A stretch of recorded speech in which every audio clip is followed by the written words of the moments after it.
به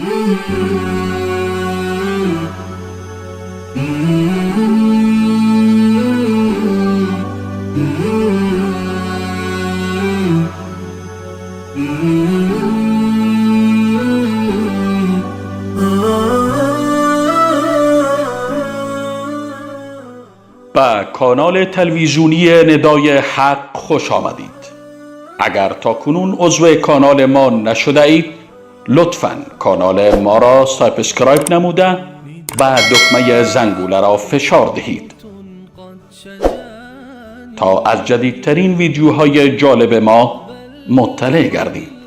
فراموش نکنید که با عضویت در کانال ندای حق و نشر و اشتراک گذاری ویدیوهای ما شما هم در مسیر دعوت با ما همکار می گردید.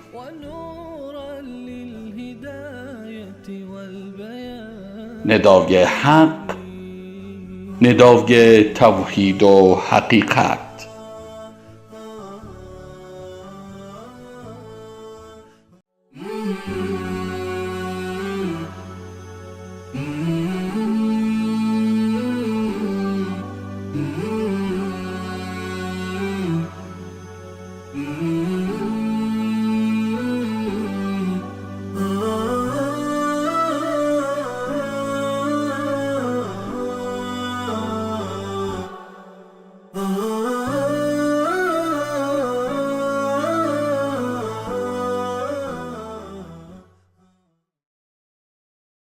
بسم الله الرحمن الرحیم. بیننده های عزیز و گرامی، السلام علیکم و رحمت الله و برکاته. امیدوار هستم هر جایی که هستین خوب و خوش و خرم بوده و بیننده برنامه لحظه های آسمانی باشید. در برنامه امروز در استودیو میزبان جناب استاد بزرگوار استاد محمد انصاری هستیم. جناب استاد خیلی خوش آمدید. سلامت باشید. حیاکم الله. رمضان را تقریبا تمام کردیم. چطور الحمدلله. گذشته؟ الله متعال قبول بکند و از جمله کسانی بگرداند که در این ماه مبارک الله متعال تعداد زیادی از بندگان خود را از آتش جهنم نجات می‌دهد. الله سبحانه و تعالی ما و شما را از جمله آنها بگرداند. آمین. جناب استاد، به همین مناسبت خواستیم که در مورد موضوعی که خیلی مهم هست و رمضان هم رو به پایان هست، ای که پس از رمضان چگونه باشیم، در این مورد خواستیم موضوع برنامه باشه. اولا جناب استاد، بحث را از اینجا آغاز کنیم که فرق بین رمضان و غیر رمضان چیست و وجه تمایز این ماه سال نسبت به ماه‌های دیگر سال چی است؟ بله. بسم الله، الحمد لله و الصلاة و السلام علی رسول الله و علی آله و صحبه و من والا. رمضان همه چیز تغییر می کند در رمضان. کأنه آسمان ها و زمین و همه ماحول ما در رمضان یک حال و هوای خاص دیگری دارد. یکی از ویژگی های بزرگ ماه مبارک رمضان این است که رمضان ماه قرآن است. یک پیوست عجیبی بین رمضان و قرآن کریم است. درست. مادامی که قرآن کریم کلام ربانی، کلام الله در این ماه مبارک نازل شده و شبی هست که الله سبحانه و تعالی در قرآن کریم به زیبایی از این شب یاد میکنه. انا انزلناه فی لیلة القدر و ما ادراک ما لیلة القدر لیلة القدر خیر من 1000 شهر. ما نازل کردیم قرآن را در شب قدر. تو چی میدانی که شب قدر چیست؟ این شب از 1000 ماه بهتر است. اگر یادتان باشه در برنامه‌های اولی که داشتیم در اول رمضان گفتیم که هر چیزی که با قرآن یک جا شد، هر چیزی که در کنار قرآن قرار گرفت و یا قرآن بر هر کسی، بر شخصی، در هر زمانی، در هر مکانی اگر نازل شد، یک مجد، عظمت، کرامت، روحانیت میبخشد. حافظ قرآن میبینیم از بقیه انسان ها متمیز است. کسی که البته حافظ بعضی هستن که به قول معروف میگن که تازه دستش به تبل و چیزا رو شده بود و خدا زد قاری قرآن شد. بعضی از قاری قرآن خدا زده هستن، چون قرآن رو به عنوان یک کتاب آسمانی، به عنوان یک کتاب منشور زندگی، به عنوان یک دستور زندگی، قانون زندگی حفظ نکردن. یه مجبوریت بوده. اکثرا دیده باشه در خانه‌های ما همون فرزندی که بیکاره باشد بعد میگن اینو بفرستید مدرسه که حافظ قرآن شود. حفظ قرآن تبدیل به یک شغل شده است که مردم از طریق اون کسب درآمد بکنن. حافظ قرآن واقعی کسی است که به آیه‌های قرآن که حفظ کرده است عمل بکند، در زندگی خود پیاده بکند. حافظ واقعی قرآن از بقیه انسان ها متمیز است، هم در این دنیا هم در اون دنیا. در این دنیا ببینید که حافظ واقعی قرآن بهره‌مند شده است از اخلاق قرآن، از دستور قرآن، از فرمایشات قرآن، از اخلاق قرآن. رسول الله صلی الله علیه و سلم در موردشان ام المؤمنین عایشه صدیقه رضی الله تعالی عنها میفرماید کان خلق القرآن، اخلاقش اخلاق قرآنی بود. در اون دنیا هم یک تاجی از وقار هم بر سر او و هم بر سر پدر و مادرش میگذارند. در اونجا هم این قرآن واسطه ای است برای چی؟ برای علو درجات او. اقرأ ورتقی، بخوان و برو بالا. منزلت در کجاست؟ بالاترین. منزلت در آخرین آیه‌ای که تلاوت میکنی. چقدر حفظ داری از قرآن؟ 100 آیه طبقه 100، 200 آیه طبقه 200، 1000 آیه طبقه 1000. همینطوری برو بالا. همه قرآن رو حفظ داشته باشی در طبقه چندم است؟ 6200 چند. بله. پس رمضان چون در این ماه مبارک قرآن کریم نازل شده است، قرآن کریم توسط سید و سردار فرشتگان جبرئیل علیه السلام بر پیامبر صلی الله علیه و سلم خوانده شده است، قرائت شده است. چون ماه قرآن است، این ماه یک حال و هوای دیگری دارد. ماه کرم است، چون در این ماه قرآن کریم نازل شده است.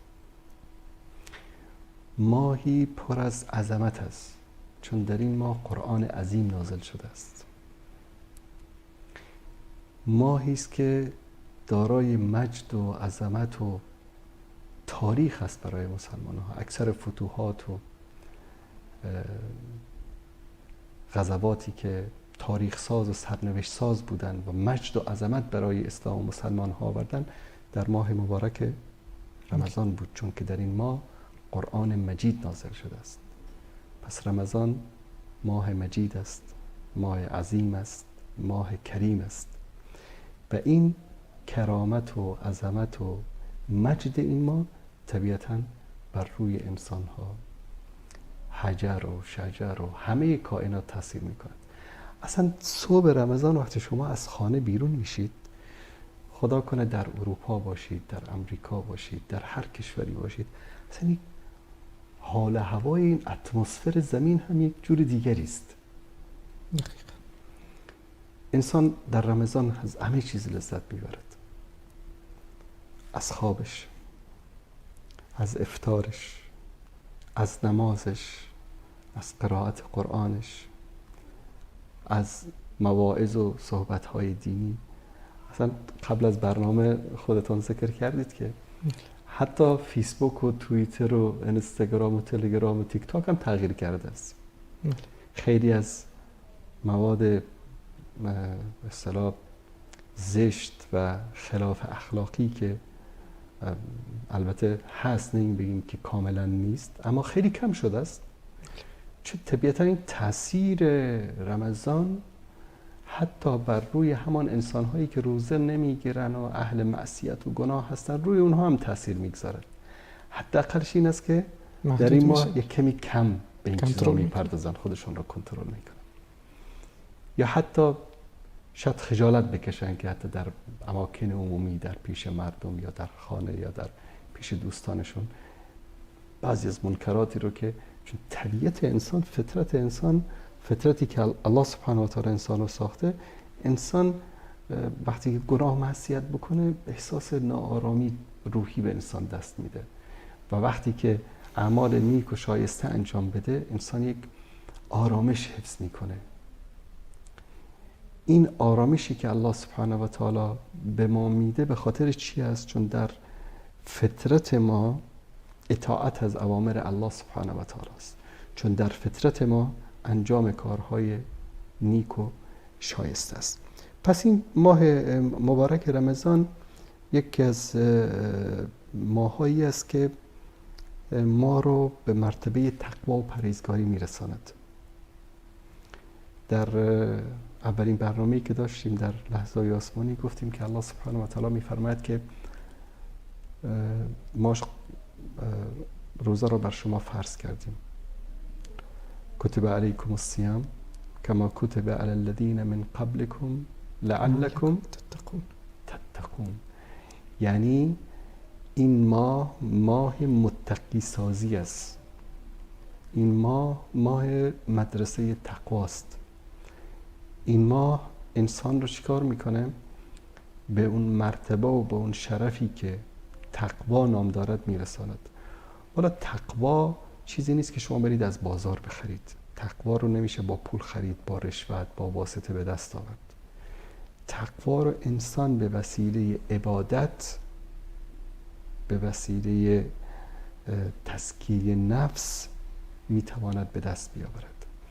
و همه نعمت‌هایی که الله سبحانه و تعالی در آخرت وعده کرده است برای کیا هست؟ متقین. برای متقین. هر کس به اندازه تقوایش از آن نعمت‌هایی که الله سبحانه و تعالی آماده کرده است بهره مند می‌شود. و همه عبادت‌هایی رو که ما انجام می‌دهیم به خاطر چی است؟ رسیدن به تقوا. رسیدن به تقوا. آیا الله سبحانه و تعالی به این گرسنگی و تشنگی که من و شما داریم میکشیم نیاز دارد؟ خیر. این به خاطر این است که ما به مرتبه تقوا برسیم. آیا الله سبحانه و تعالی به قربانی کردن و صدقه دادن و خیرات و گوشت و فلان این چیزا ما نیاز دارد؟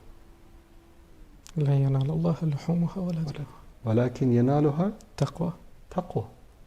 این مرتبه تقواست که الله سبحانه و تعالی از ما میخواهد. و اونم برای خودش نمیخواهد، برای ما میخواهد. یعنی بهانه ای است برای دقیقاً که شما این اعمال رو انجام بدهید، هم سود دنیوی برای شما دارد و هم پاداش اخروی. الان شما با پیشرفت دنیا و تکنولوژی و ماشین ها و به اصطلاح آسایشی که مردم گرفتار شدن، یکی از مصیبت ها چی هست؟ چاقی های مفرط، کلسترول، فشار خون و الی آخره، شکر.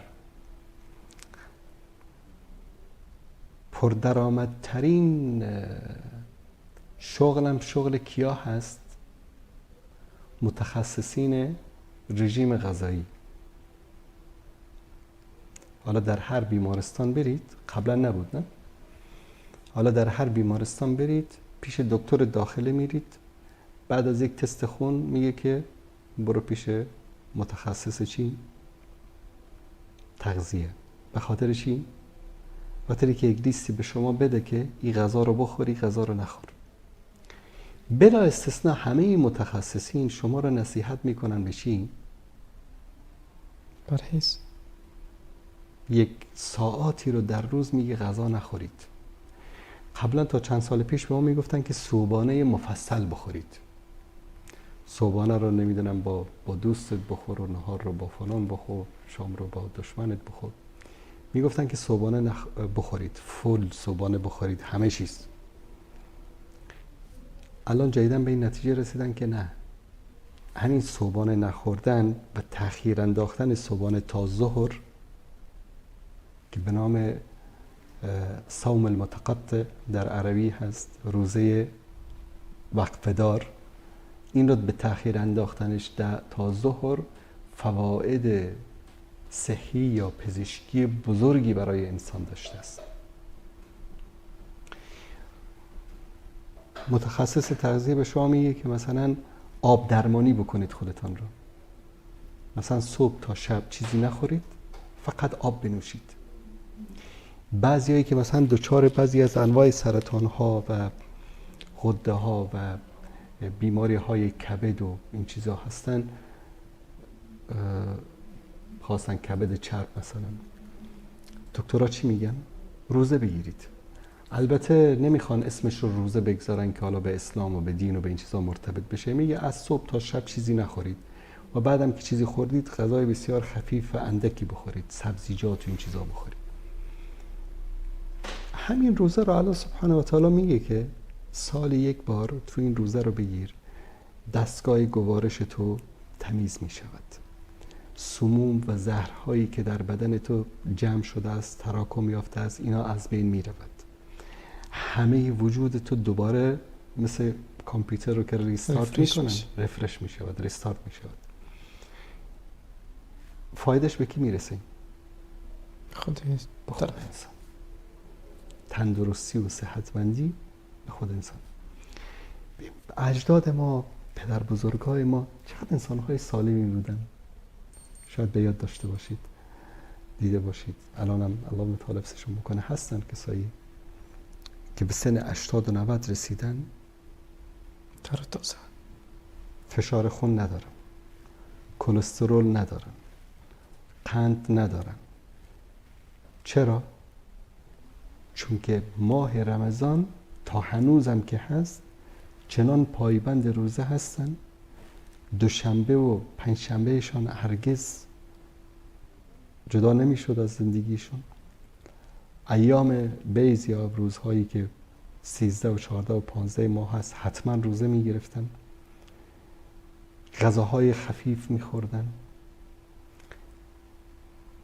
امروز میبینید به سن 70-80 سال رسیده، ماشاءالله از ما و شما تندرست‌تر و صحتمندتر. یکی از دوستا شوخی میکردم ما اگر به سن اونو برسیم دیگه وا ویلا. چرا؟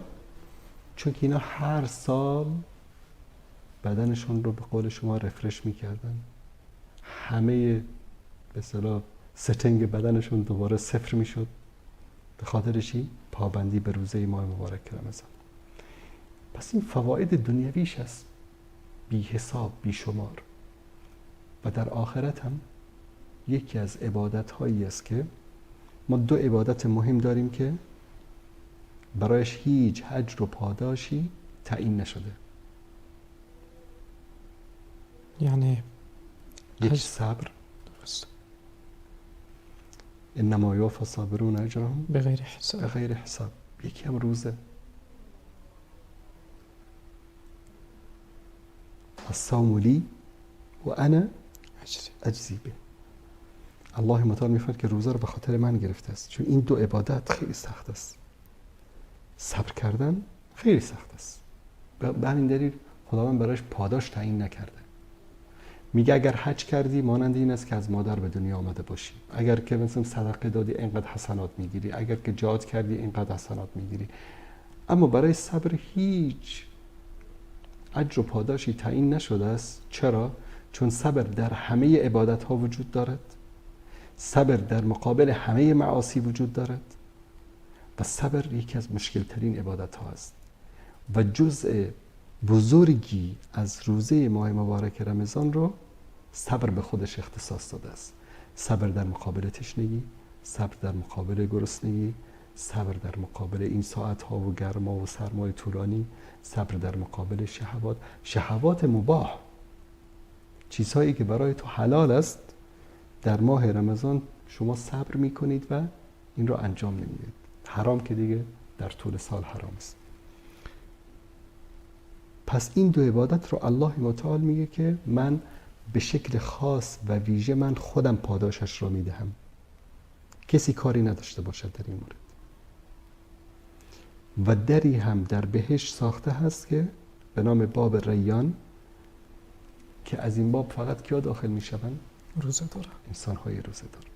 پس چقدر عظیم است این ماه، چقدر عظیم است این روزه، چقدر عظیم است پاداش این صبر و تحملی که انسان برای رسیدن به مقام تقوا و پرهیزگاری انجام میده. تشکر جناب استاد. یعنی رمضان اولین صفتش نزول قرآن هست، بله. کلام الله، و بعدش فواید دنیوی خود را داره و به شکلی از اشکال انسان را دوباره یعنی رفرش میکنه. و سوم هم چون یک عبادت بزرگ دیگر صبر هست، بله. اونم یعنی ادغام شده در رمضان و بیشتر تجلی صبر در ماه مبارک رمضان می باشه. یعنی ببینیم که هوا چقدر گرم هست و آب و همه چیز مهیا باشه و ما استفاده نمی کنیم. جناب استاد، اینا طبیعی است که به شکل درس‌های از ماه مبارک رمضان می باشه. بله. اگر بحث را ادامه بدیم روی دروس دیگری که ما میتونیم از رمضان بگیریم. ببینید، رمضان خودش یک مدرسه است. ما فقط در مورد صبر صحبت کردیم، اما در ماه مبارک رمضان تنها درس صبر نیست، درس تقوا هست، درس سخاوت هست، درس جهاد هست، درس مبارزه با هوا و هوس و نفس انسانی هست. این رمضان کلاً یک مدرسه است، یک دانشگاه هست که در این دانشگاه ما دروس و عبر و مسائل مهمی رو که پیوند ناگسستنی با رسیدن ما به مرتبه تقوا و پرهیزگاری دارد می‌آموزیم. اما طوری که عرض کردم، نخستین درس صبر است که در رمضان انسان درس صبر و پایداری باید بگیره. این درس صبر و پایداری فقط در این نیست که ما در مقابل گرسنگی و تشنگی صبر کردیم. بعد از رمضان وقتی که ما از این مدرسه به ما دیپلم دادن، شهادتنامه دادن، بعد جمله مهری هم زیرش زدن که از جمله فائزین هست. این فائزین کیا هستن؟ کسانی که الله سبحانه و تعالی به خاطر عبادتی که در این ماه انجام دادن، روزه‌ای که انجام دادن، اینها را نجات می‌دهد از آتش دوزخ. چرا؟ چون روزه که هست سپر است. سپر از چی است؟ از آتش دوزخ. کسی که روزه درست گرفت، طبق اون شرایط صحیح درست روزه گرفت، یک سپری میان او و میان آتش جهنم ایجاد می شود. این سپر سبب می شود که این انسان وارد جهنم نشود. طبیعتا وقتی وارد جهنم نشد، گزینه دوم چی است؟ وارد بهشت شدن است. پس این درس صبر رو که ما گرفتیم در مقابل مسائلی که مباح هست، خورد و نوش و همبستری و فرانی که مباح هست، ما در مقابل این صبر کردیم. پس در این مدرسه باید ما صبر و تحملمان به حدی برسد که در مقابل شهوت‌ها، گناه‌ها و معصیت‌ها هم صبر داشته باشیم. ببینید، وقتی به احادیث رجوع می‌کنید، یعنی رسول الله صلی الله علیه و سلم می‌خواهند که ما عملاً درس صبر رو در زندگی خود تجربه بکنیم در ماه رمضان. در غیر رمضان کسی به شما بگه که عتیق صاحب بالای چشم تو ابروست، دعوا میکنید باش، به تو چی کار هستی اصلا؟ چی کار هستی به من کار داری مثلا؟ یا به شما ناسزایی گفت، خدای نکرده، توهینی کرد، اهانت کرد، تند برخورد میکنید. پیامبر صلی الله علیه و آله و سلم در رمضان به ما چه دستور میداد؟ نصای الله، اذا کان یوم صوم احدکم فلا یرفث ولا یفسق. و اگر کسی اومد با شما دعوا کرد، با شما به شما توهین کرد، اهانت کرد، چی میگیم؟ انا امرؤ صائم، من روزه‌دار هستم. چقدر سخت است این صبر کردن. پیامبر صلی الله علیه و سلم میخواد عملا ما اینو تجربه بکنیم. مثل امروز درس ها در بعضی از فاکولته ها، دانشکده ها هم عملی است هم نظری است، نه؟ یک چیزی ها رو شما در سر کلاس درس از استاد میشنوید، یک سری چیزا رو میرید عملا تجربه میکنید. یک سری چیزا رو قرآن و سنت برای ما نظری فرمودند، یک سری چیزا رو به ما در زندگی عملیمان تعلیم دادن که ما ترینینگ ببینیم، آموزش ببینیم، تمرین بکنیم که بعد از رمضان وقتی از این مدرسه فارغ شدیم بتوانیم امین صبر رو در مقابل گناه و معصیت داشته باشیم. اگر این صبر و تأمل رو بعد از رمضان ما در زندگی خودمان تجربه نکنیم، پس این رمضان ما بیهوده بوده.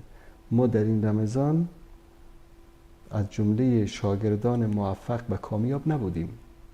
یعنی شهادت نامه موفقیت و فارغ التحصیلی از این مدرسه، از این دانشگاه نگرفتیم. مسئله دوم مسئله رسیدن به مرتبه تقوا هست. تنها رمضان ماه تقوا و پرهیزگاری نیست. طول سال مطلوب است که انسان متقی و پرهیزگار باشد. در طول سال مجال برای متقی شدن، پرهیزگار شدن باز است. مگر ما در طول سال نماز نداریم؟ هر روز 5 وقت نماز میخوانیم. مگر در طول سال ما فرصت‌های دیگری برای روزه گرفتن نداریم؟ مگر در طول سال ما فرصتی برای صدقه دادن، زکات دادن، اعمال خیر انجام دادن نداریم؟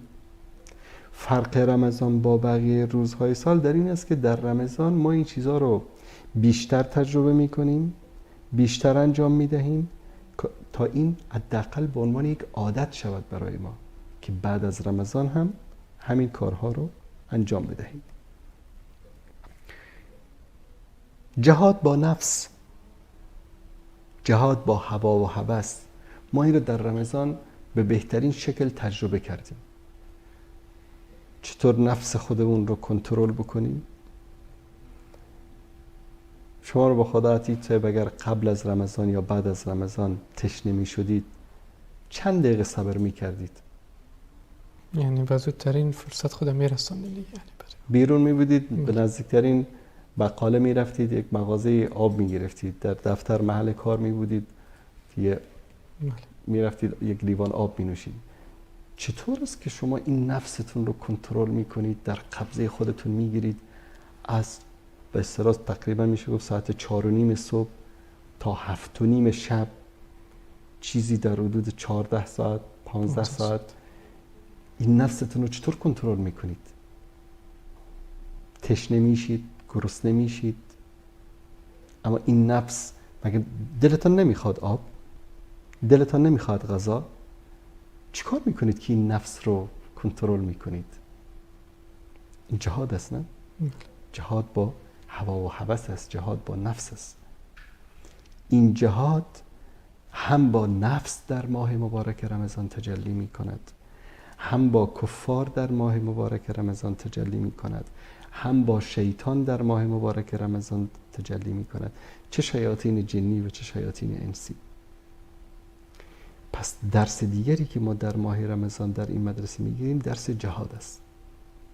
جهاد و مبارزه با چی؟ با نفس، با شیطان، با مادیات، با شهوات. یکی از درس‌های دیگری که ما در رمضان گرفتیم این بود که خیلی از عادت‌های زشتی که در قبل از رمضان انسان‌ها داشتن در رمضان ترکش می‌کنن. انسان‌هایی که نسوار می‌کشن، سیگار می‌کشن یا چلم می‌کشن، قلیون به اصطلاح ایرانی، یا مواد مخدر استفاده میکنن یا شراب گاهی اوقات هستن انسان هایی که متاسفانه در کشورهای اسلامی هم استفاده میکنن. وقتی که روزه میگیرن همین عادات زشت رو به مدت 12 ساعت، شاید کمترین روزی که در این مناطق ما حول ما باشه در ماه رمضان روزی 12 ساعت 11-12 ساعت و بیشترینش هم تا 15 ساعت و 16 ساعت میرسد. در این مدت طولانی این عادات و به اصطلاح عملهای زشت رو ترک کرده. چی بسا مردمی که میگذارن میگن در رمضان باز اعتیاد ترک میکنه. بله. بعد از ماه رمضان باید این ترک عادات زشت ادامه پیدا بکند. متاسفانه میبینید طرف از صبح تا مغرب روزه گرفته. بعضی انسان ها را حتی یعنی در بعضی جا مشاهده میکنه انسان که با منکرات افطار میکنن، با سیگار و با نسوار و با این چیزا افطار میکنن. پس تو که 12-13 ساعت توانستی جلوی خودت رو بگیری، این به این معنی است که میتوانی این عادت زشت رو 24 ساعت هم ترک بکنی، 48 ساعت هم ترک بکنی. و امروز طب گفته که بعد از 3 روز انسان اون حالت اعتیادش رو به این موادی که به اصطلاح حالا مخدر و غیر مخدر از دست میداد. حتی مثلا چای و قهوه و این چیزا شاید ما شما امتحان کرده باشیم روز اول دوم رمضان انسان اصلا نمیتونه تحمل بکنه، یعنی هر چیزی رو چای و قهوه میبینه، اما روز سوم عادت میشه. باور بکنید که من عادت قهوه تلخ دوست دارم زیاد.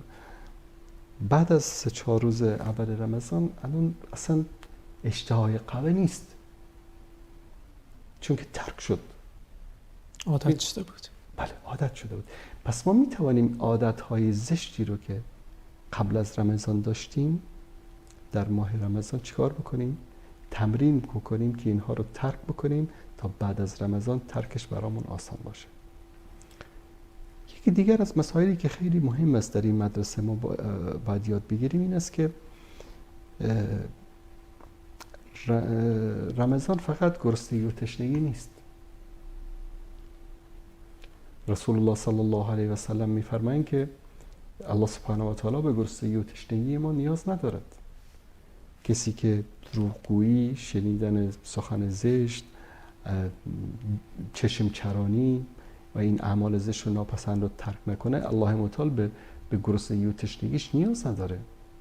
شما اصلا فرق بین یک گاو، یک حیوان که شما به ریسمان ببندیدش دورتر از آخر از ساعت 4:30 صبح تا 7:30 شب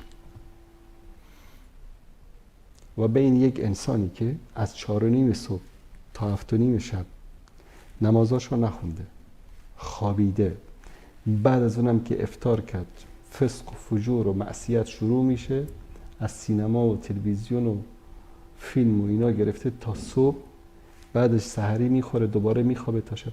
فرق بین این انسان و یک گاو چیست؟ چرا الله سبحانه و تعالی در مورد بعضی از انسانان میفرماید که اولئک کالانعام بل هم اضل، آنها مانند چارپایان هستند بلکه از چارپایان هم گمراه تر هستند. ببینید اگر در رمضان چشم ما روزه نباشد، گوش ما روزه نباشد، زبان ما روزه نباشد، پاهای ما روزه نباشد، دستان ما روزه نباشد، فکر و اندیشه ما روزه نباشد و تنها شکم ما گرسنه باشد، و ایوانی را از آخر دورتر ببندید، ریسمانشو کوتاه از صبح تا شام، بعد آخر شب بگید که گاو ما هم روزه گرفته است. همچین چیز امکان دارد؟ پس در این مدرسه باید همه وجود ما دوری از معصیت، چشم پوشی در مقابل معصیت، همه اینا رو باید تجربه بکنیم. طرفی که مثلا چه از طریق تلویزیون و سینما و سوشال میدیا و چه در کوچه و بازار چشم خود رو نمیبنده، و قل للمؤمنین یغضوا نبصارهم. من ابصارهم. چشم چرانی میکنه و روزه هم هست، ماشاءالله تبارک الله. فایده ای داره به حالش. اینها رو ما باید در این مدرسه ایمانی، اصلا رمضان بعضی از علما میگن یک مدرسه ایمانی است، بعضی از علما میگن یک ایستگاه است. یک ایستگاه چی؟ ایمانی. مثل اینکه شما در یک سفری دارید میرید، خسته میشید، کوفته میشید، کم خواب میشید، بیحال میشید، میرسید به چی؟ به یک ایستگاهی. ماشینتون رو بنزین میزنید، اونجا میرید مثلا دست و صورتی میشورید، بعد یک غذایی، چایی، قهوه‌ای چیزی میخورید، دوباره نشیط میشید، سرحال میشید، دوباره وقتی رانندگی رو آغاز میکنید دیگه اون حالت خواب و آلودگی و خستگی نیست دیگه، تا چند ساعت دیگه با نشاط و با تراوت به راهتون ادامه میدید. میگن این رمضان هم اینجوری یک ایستگاهی است که شما در این ایستگاه همه این بارهای معصیت و گناه و اینهایی که بر دوش شما بود و شما رو سنگین کرده بود و دیگه حال نای راه رفتن نداشتید رو، همه اینها رو از دوش شما بر میداره، شما رو پاک میکنه، تمیز میکنه، نشیط میکنه، با تراوت میکنه، با نشاط میکنه، سرحال میکنه، تا شما چیکار بکنید؟ بعد از این ایستگاه 11 ماه دیگر با همین نشاط و با همین نفس تازه‌ای که گرفتید به راه خودتون ادامه بدهید. پس رمضان مدرسه ایمانی است. رمضان یک ایستگاه ایمانی است که الله سبحانه و تعالی به وسیله این میخواهد چیکار بکند؟ در وجود ما تغییر ایجاد بکند و تا تغییر در وجود ما ایجاد نشود الله سبحانه و تعالی زندگی ما رو تغییر نمیدهد. ان الله لا یغیر ما بقوم حتی یغیر ما بانفسهم. تا شما نفس خودتون را توسط صبر، توسط جهاد و مبارزه با شبهات، با شهوات اصلاح نکنید، تغییر ندهید، الله سبحانه و تعالی حال شما را تغییر نمیدهد. بعضی از مردم چی میگن؟ میگن که طرف نماز میخونه اما الله متعال گفته که ان الصلاة تنها عن الفحشاء والمنکر، اما میبینیم که این انسان غرق در فحشا و منکر است. این نماز این فقط مثل یک ورزش شده، مثل یک تمرین شده، مثل یک روتین، عادت شده. این نماز درونی نیست، مانند روزه بعضی از کسانی که روزه درونی نیست. از درون از قلبشون روزه نگرفتن، از درون از قلبشون نماز نمیخوانن. نماز میخوانن به عنوان مثل یک عادتی، مثل یک ورزشی. نمازی که گفتگو و گفت و شنود با الله سبحانه و تعالی است، اون گونه نماز رو در زندگی خودشان تجربه نکردن. اون نمازی که وقتی که انسان میگه الحمدلله رب العالمین، الله متعال در آسمان ها صدا میزنه، در مقابل ملائکه افتخار میکنه، حمدنی رب عبدی، بنده من ستایش مرا گفت. وقتی که انسان میگه الرحمن الرحیم، الله سبحانه و تعالی چی میگه؟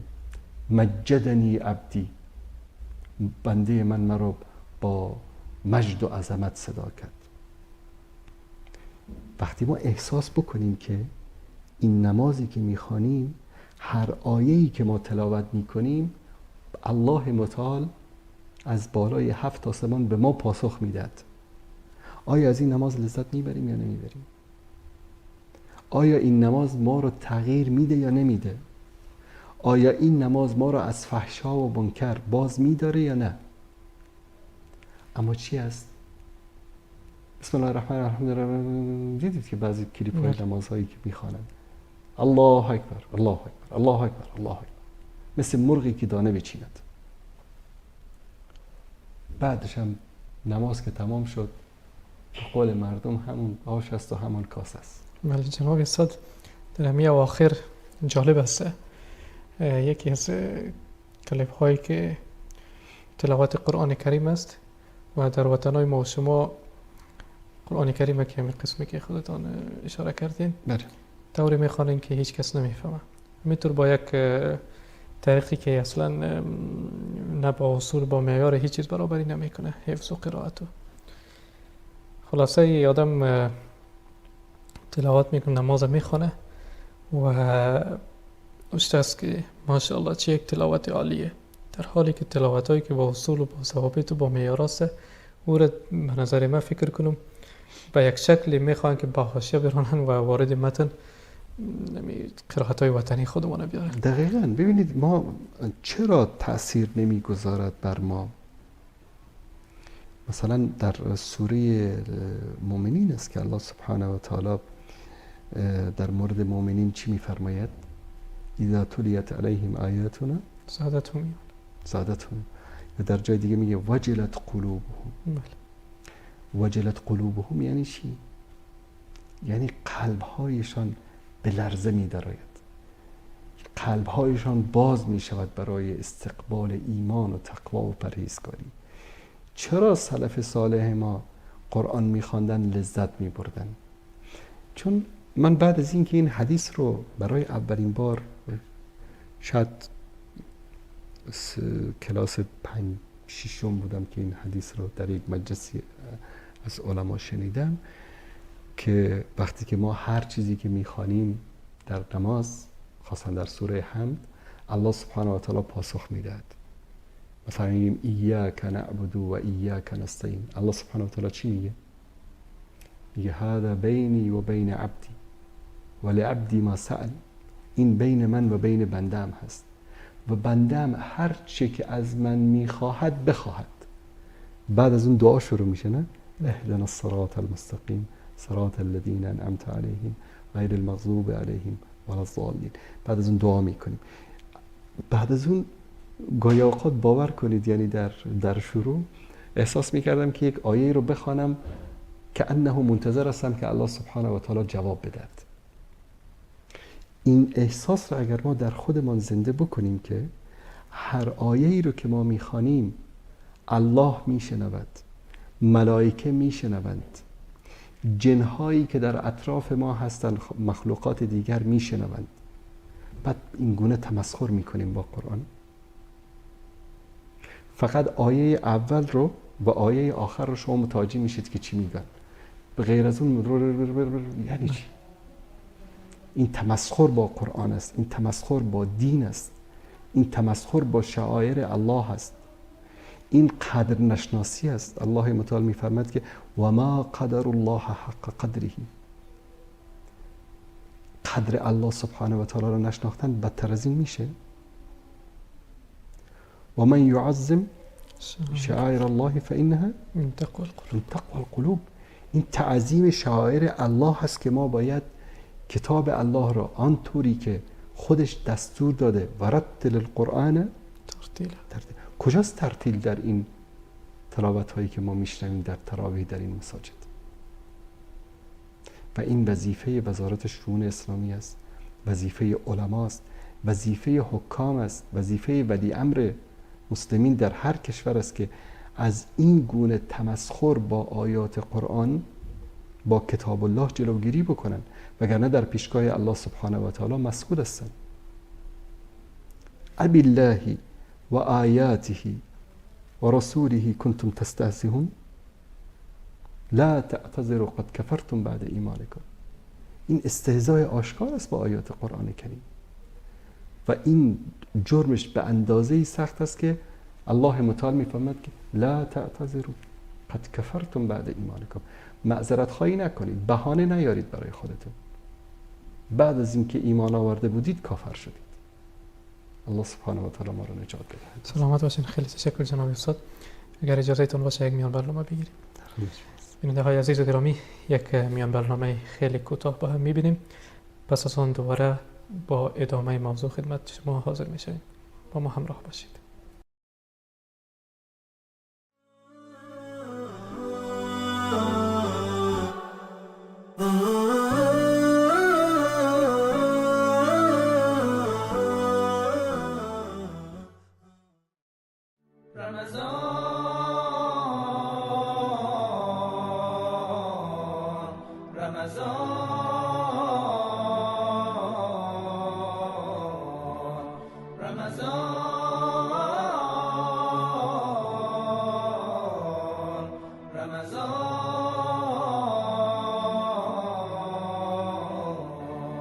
رمضان رفت و هنوز اما اسیر قفسیم، رمضان رفته و پابند هوا و هوسیم، رمضان رفت و هنوز اما اسیر قفسیم، رمضان رفته و پابند هوا و هوسیم.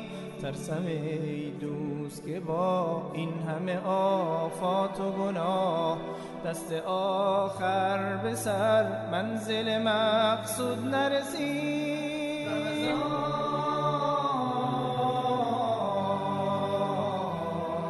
رمضان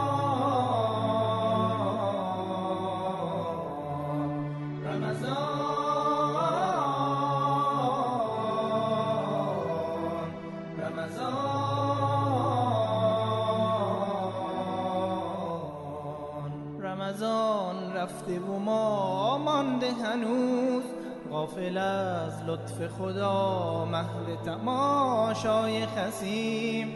رمضان رفته و ما مانده هنوز، غافل از لطف خدا محو تماشای خسیم. دل به این دایره دادن نه صلاح است که ما همه آویزه یک تار ظریف نفسیم.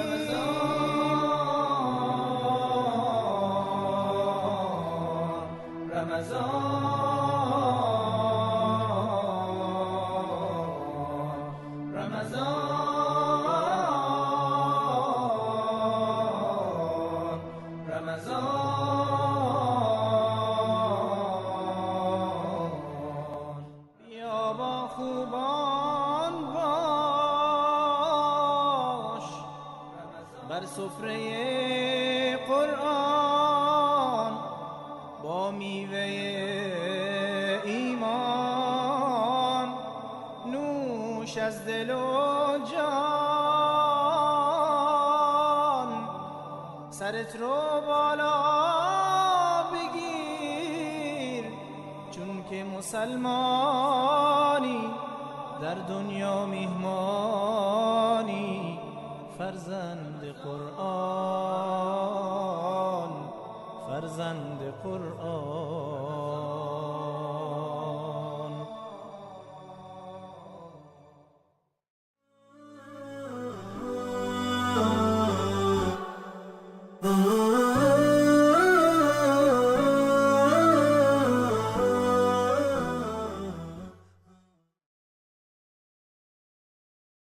بیننده های عزیز گرامی، بار دیگر شما را به برنامه لحظه های آسمانی خوش آمدید میگیم.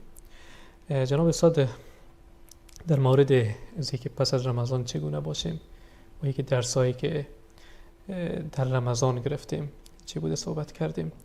حالا پاداشی که یک انسان در طول رمضان عبادت میکنه، روزه میگیره، صیام و قیام و تلاوت قرآن و ختم و تراویح و تمام صفات اخلاقی را در خود جمع میکنه و عبادات مختلفه. حالا از کجا بدانیم که واقعا ما از جمله کسانی هستیم که همون باب ریانی که شما پیشتر اشاره کردین در حدیث شریفه، از همون باب ما وارد جنت میشیم؟ یعنی علائم اشارات و نشانه‌ای وجود داره در این مورد؟ بله. هر انسانی وقتی در دنیا یک عملی را انجام میدهد، در یک مدرسه ای، در یک فاکولته درس میخواند یا در یک مثلا مرکز تعلیم مسائل تکنولوژی مثلا درست تکنیکی فارغ می شود، علامت به اصطلاح فراغتش و گرفتن شهادت نامش چی است؟ همین کار رو در زندگیش انجام میده. بله. دکتر وقتی شهادت نامه دکتری گرفت در مجال طب کار میکند. مهندس وقتی شهادت نامه مثلا از فاکولته هندسه یا انجینری گرفت به این شغل میپردازد. تعداد اندکی از مردم هستن که شاید به دنبال آن شغلشان نروند و شغل دیگری انتخاب بکنن. رمضان وقتی که انسان این عبادت ها رو انجام میدهد، دلیل قبولی و گرفتن شهادتنامه در این ماه مبارک رمضان از این مدرسه ایمانی این است که این اعمال رو بعد از رمضان هم انجام بدهد. حسنات در رمضان در غیر رمضان هم باید انجام بگیرد. میگویند که فبئس قوم الذین لا یعرفون الله الا فی رمضان. چه بدن، چه زشتن قومی که خدا رو نمیشناسن مگر در رمضان. منطقه رمضان است. به جایی که رحمانی باشه رمضانی است. اگر در رمضان روزه گرفتی، درس صبر و تحمل گرفتی، از حال گرسنگان و مستمندان و بینوایان آگاه شدی، بعد از رمضان باید به داد اونها برسی. اگر در ماه مبارک رمضان قرآن تلاوت کردی و بعد از ماه مبارک رمضان قرآن رو ترک کردی، این دلیل عدم قبولی تلاوت هایی است که در رمضان انجام دادی. اگر در رمضان روزه گرفتی و در طول سال روزه های نفلی رو ترک کردی، دلیل این است که روزه رمضان تو 100% قبول نشده است. اگر جود و سخاوت و تقوا و پرهیزگاری و پوشاندن چشم و گوش و دست و پا از حرام رو بعد از رمضان هم تکرار کردی، دلیل این است که روزه تو قبول شده است.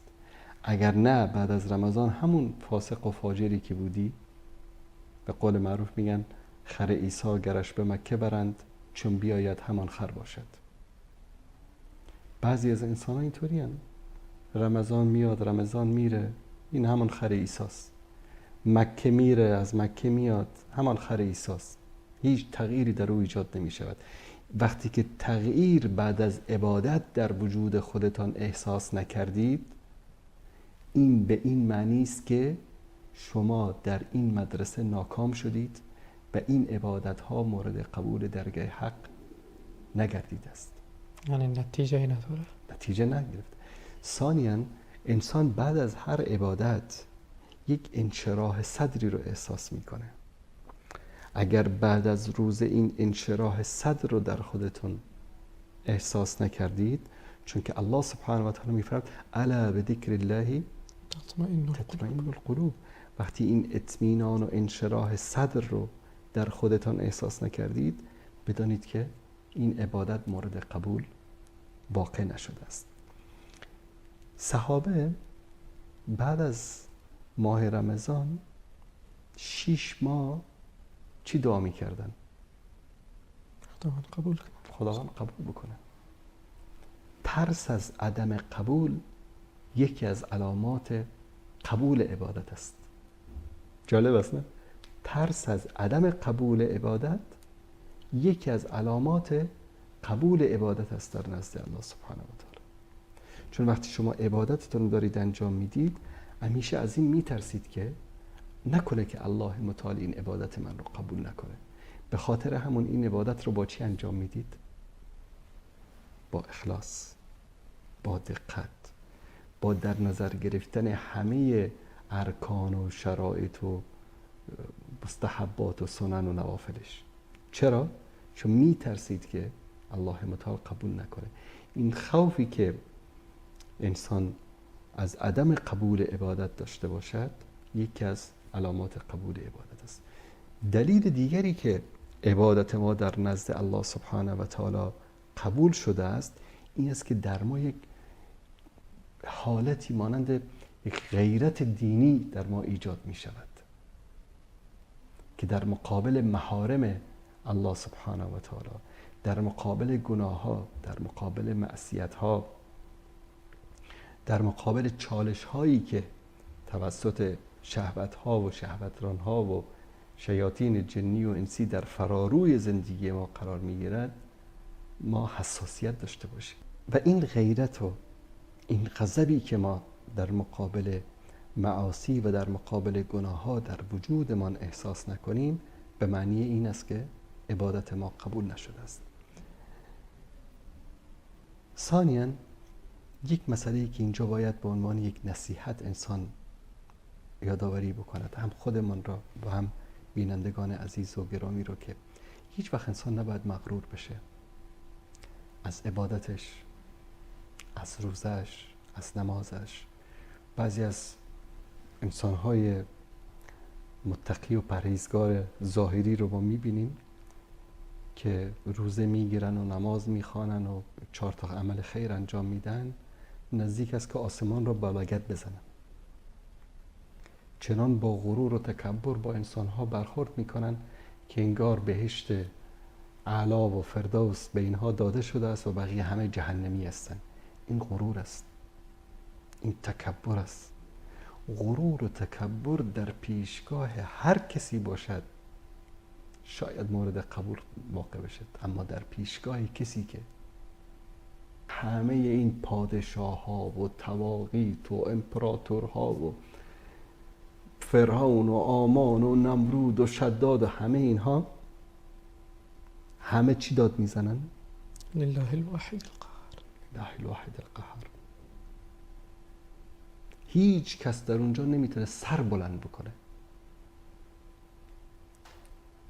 این ذات اقدسی است که یعنی یکی از صفات او تکبر است که شایسته ذات او تعالی است و یک بنده بیاد در مقابل الله سبحانه و تعالی تکبر بکنه، فکر بکنه که با این 2 رکعت نماز و 4 تا تلاوتی که کرده است خلاص کلید بهشت رو به این دادند. خداوند از این غرور و تکبر انسان رو نجات بده که عبادت ها و دینداری ما سبب غرور و تکبر ما شود.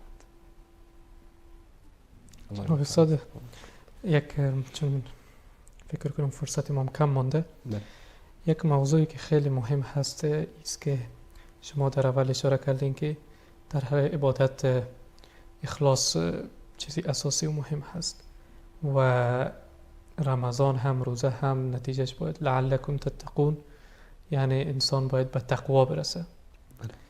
حالا ما بسیار یعنی علائم و نشانه های تقوا را وجود داره. مثلا کسی که غیبت نکنه میگیم که به خاطر ترس خدا غیبت نکرد، کسی که دروغ نگفت میگیم به خاطر خدا دروغ نگفت، یا مثل موضوعات دیگر.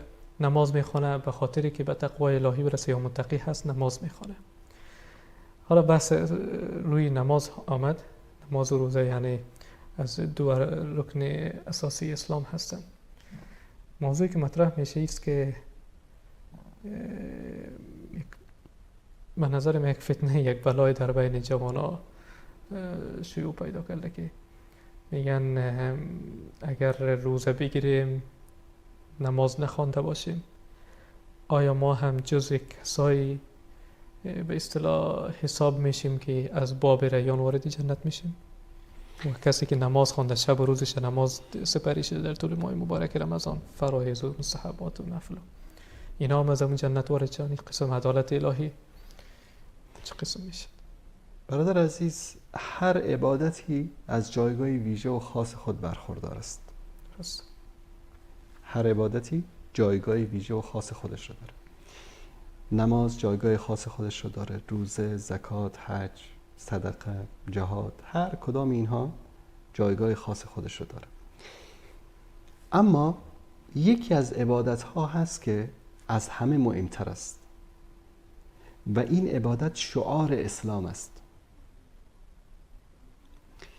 به طور مثال، یک مثال دنیوی برای شما بزنم. شما به طور مثال یک قانون اساسی یک کشوری رو از الف تا یا میگید من قبول دارم، فقط یک بندش رو قبول ندارم و اون بندش این است که این کشور که مثلا جمهوری ایران، امارت اسلامی افغانستان یا مملکت العربیت سعودیه یا دولت کویت، این مملکت رو من قبول ندارم، این بند اول رو، بقیه همه قانون رو قبول دارم. آیا شما رو به عنوان یک شهروند میپذیرن در اونجا؟ خیر. شما میتونید بگید که من همه قانون رو قبول دارم، حالا یک بندش رو قبول نکردم چی است؟ نام رو قبول ندارم. این بند بقیه همه بنودی که در قانون اساسی آمده است مرتبط با همین بند است. شما اصل رو قبول نکردید، بقیه همه چی است؟ فروعات است. نماز شعار دین است. نماز پیامبر صلی الله علیه و سلم شعار اسلام است، علامت اسلام است. رسول الله صلی الله علیه و سلم در حدیث صحیح می‌فرمایند که اولین پرسشی که از انسان میشه از چی است؟ نماز. از نماز است. اگر نمازش قبول شد، سایر عباداتش قبول میشه. اگر نمازش قبول نشد، بقیه عبادتهایش قبول نمیشه. ما در اینجا نمیگیم کسی که نماز نمیخوانه روزه بگیره یا نگیره. ما آنچه که حکم دین است، حکم شریعت است، اون رو بیان میکنیم. با کسی هم مجامله نداریم. حالا میخوای که بیبی فلانی خفه بشه یا که آقای فلانی که مثلا در اروپا و آمریکاست ناراحت بشه. نه این حکم دین است. ما اول میریم از همین صفحه اول قرآن کریم. بسم الله، همین صفحه اول قرآن رو باز میکنیم. اولین سوره‌ای که بعد از سوره حمد، یعنی صفحه دوم قرآن کریم چی است؟ سوره بقره است.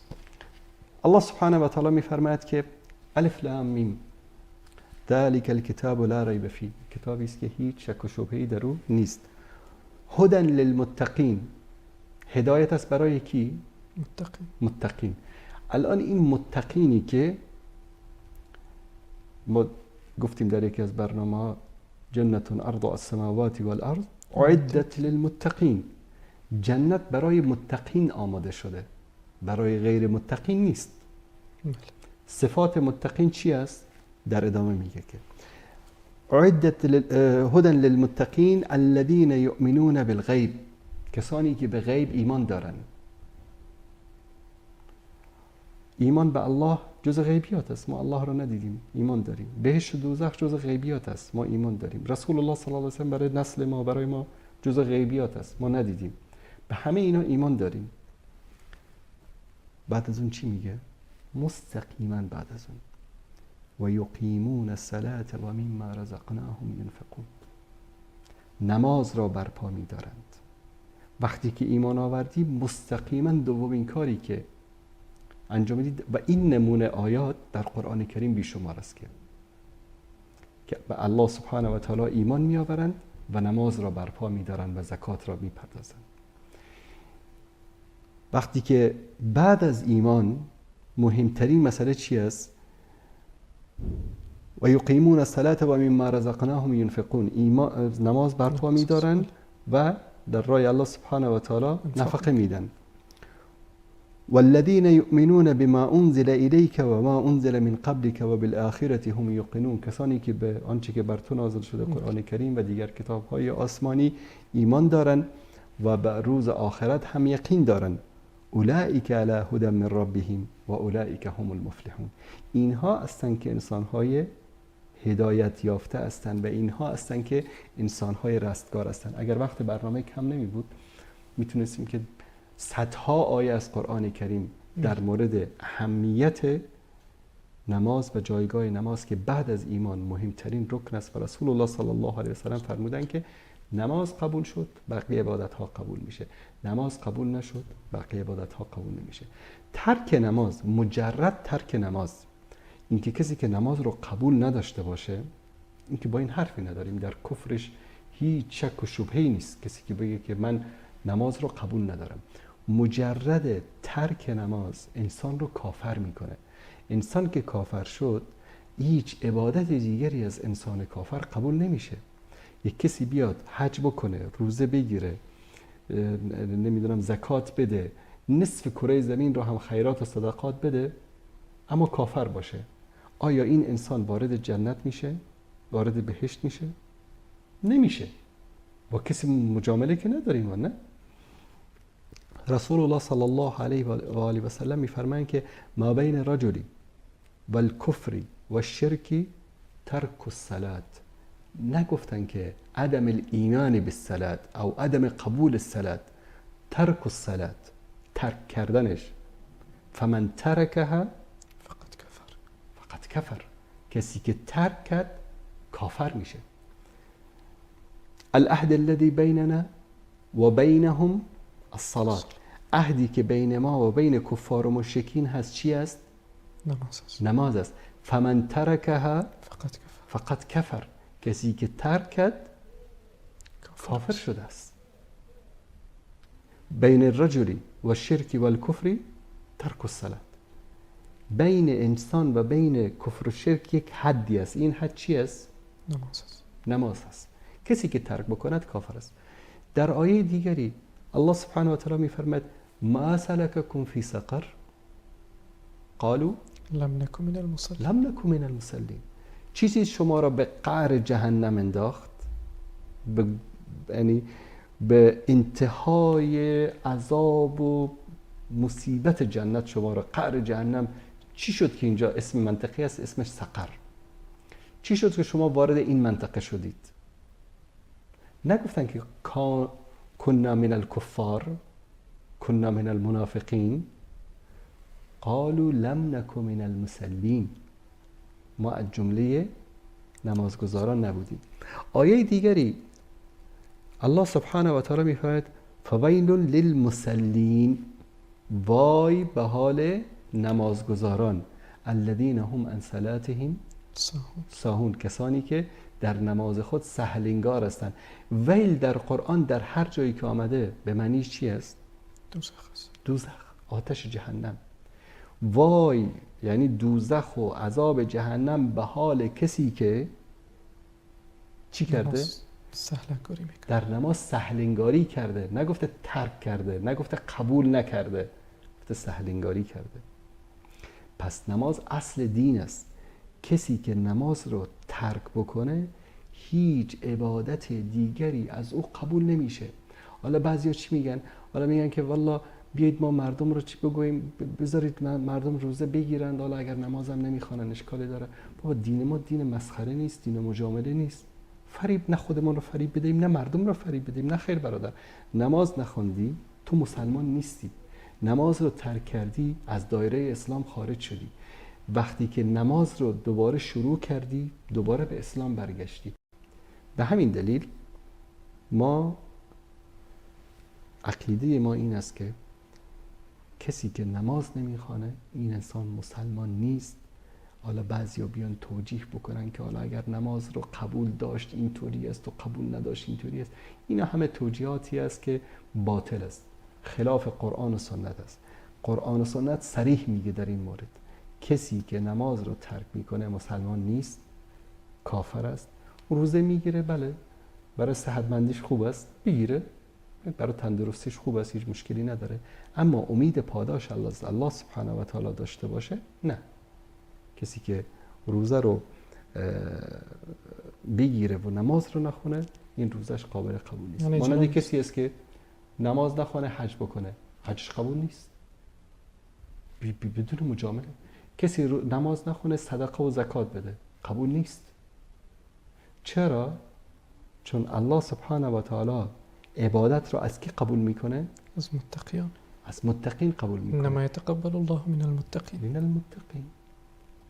بس تمام شد. و اوجم دیگه صفات متقی نمازگزار است. صفات متقین نمازگزار است. و اگر کسی که نماز نمیخونه متقی نیست و الله از متقین قبول میکنه و جنت هم برای کی است؟ متقیان است. برای متقین است. جزاکم الله خیر جناب استاد بزرگوار. در اخیر یک پیام خیلی کوتاهی میخوام داشته باشم. 30 روز ماه مبارک رمضان یا 29 روز ما روزه گرفتیم. طاعات و عبادات به اندازه توان خود کردیم. گرسنگی و تشنگی و یعنی اینها را ما متحمل شدیم.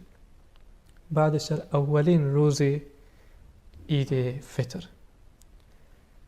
فطر خود را متاسفانه بعضی دوستان جوانا با منکرات آواز میکنن. در این مورد یک پیام داره. همونطوری که گفتیم که از علامات قبول اعمال صالح این است که استمرار داشته باشه، نه؟ بله. خدای رمضان خدای روز عیدم هست، خدای بعد از عیدم هست. خدا همان خداست. الله متعال تغییر نمیکنه. این روزهاست که برای ما تغییر میکنه. الله متعال همان چیزایی رو که در رمضان بر ما حرام قرار داده در غیر رمضان هم حرام قرار داده. فسق، فجور، فحشا، نگاه به منکرات، و اعمال مخالف دین در رمضان هم ممنوع است، در خارج از رمضان هم ممنوع است. در رمضان ممنوعیتش سخت‌تر است به خاطر شرف زمان و بعضی اوقات بعضی از عبادت‌ها به خاطر شرف زمان و مکان شدیدتر میشه. بعضی از اعمال پایبندی بر روی اون بیشتر میشه. یعنی حرام، مثلا در ماهای حرام میبینیم که صید کردن، خیلی از اعمالی که مباح هست ممنوع قرار داده میشه. به خاطر احترام چی است؟ احترام زمان و مکان معینی. در مسئله زمان ماه رمضان، در مسئله مکان بلد الحرام. اما الله سبحانه و تعالی پروردگار همه زمانها و مکان هاست.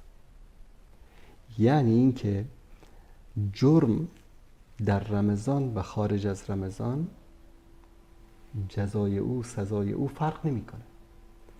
پس بیاییم رمضان خودمان را به خاطر چند لحظه خوشگذرانی، به خاطر چند لحظه شهوت نابود نکنیم.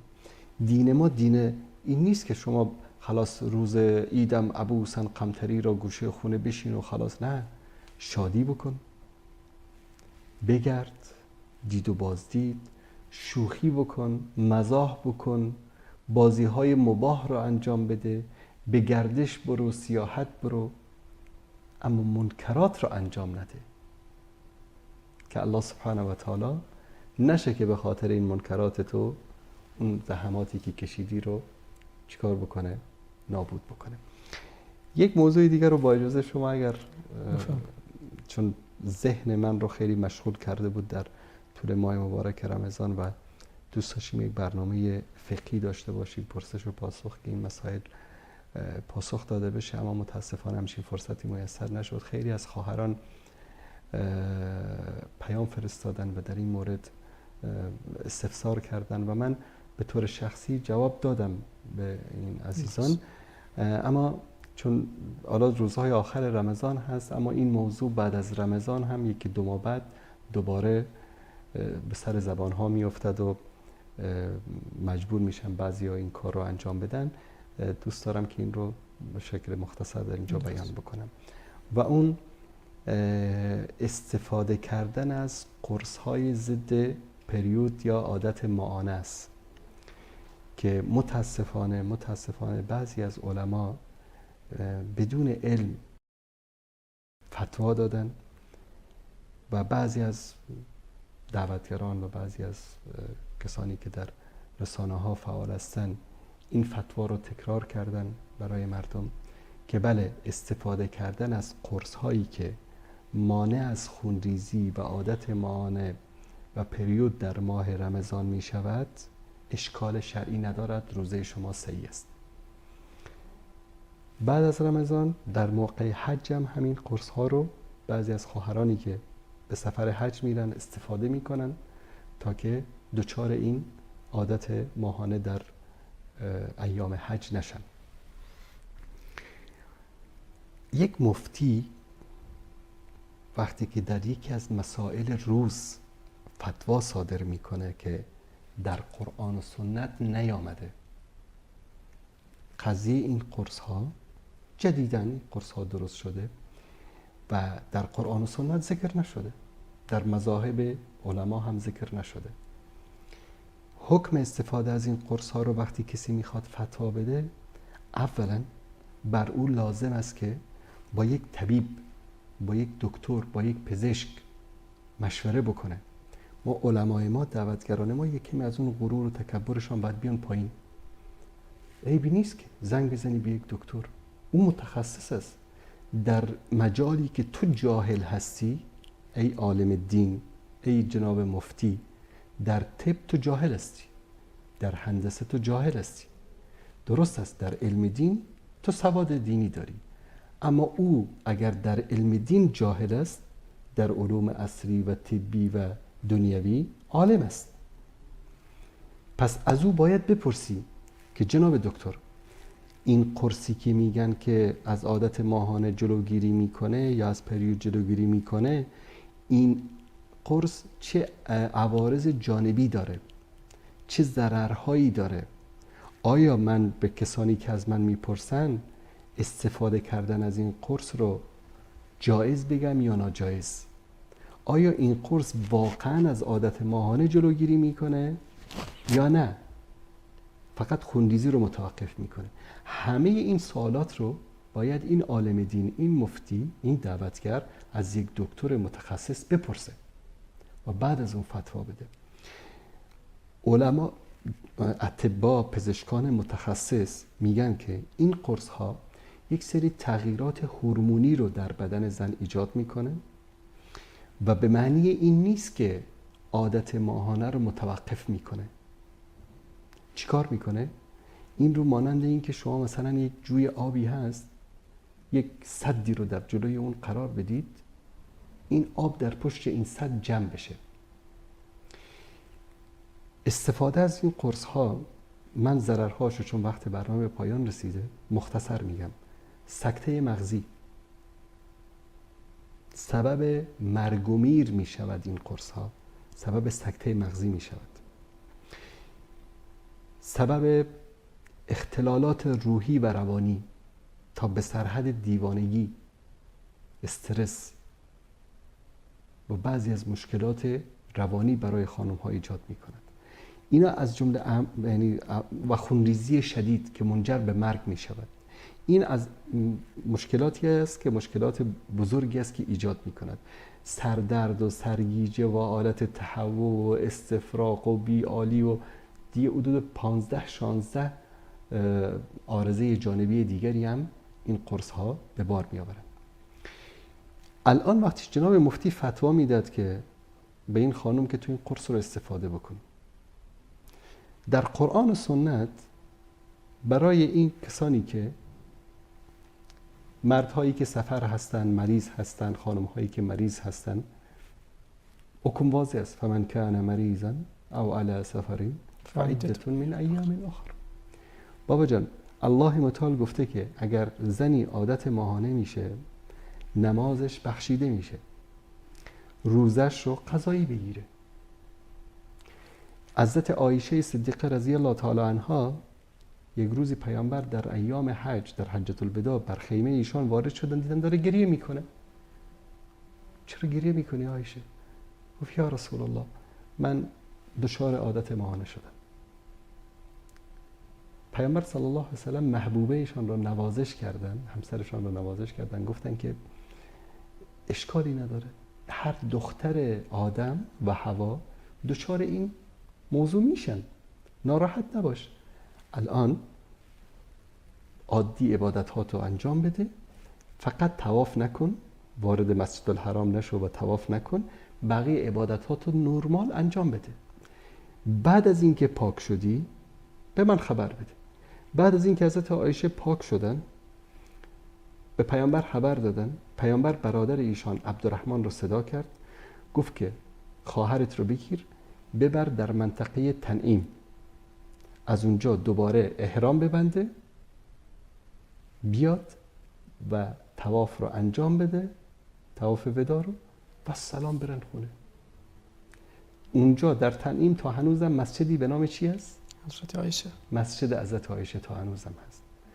برادر عزیز، عالم دین، مفتی گرامی، من به عنوان یک شاگرد شما، به عنوان یک برادر کوچک شما، از شکم و معده و روده خودت فتوا نده، سبب مرگ و قتل نفس بیگناه نشو. تو چرا همچین فتوایی بدون علم، بدون دلیل و بدون منطق میدی؟ بابا جان، رسول الله صلی الله علیه و سلم به حضرت عایشه گفتن هیچ مشکلی نیست، طبیعی است، بعد از اون برو مناسکتو تکمیل بکن. در مورد رمضان هم الله متعال میگه که بعد از رمضان بره روزشو بگیره.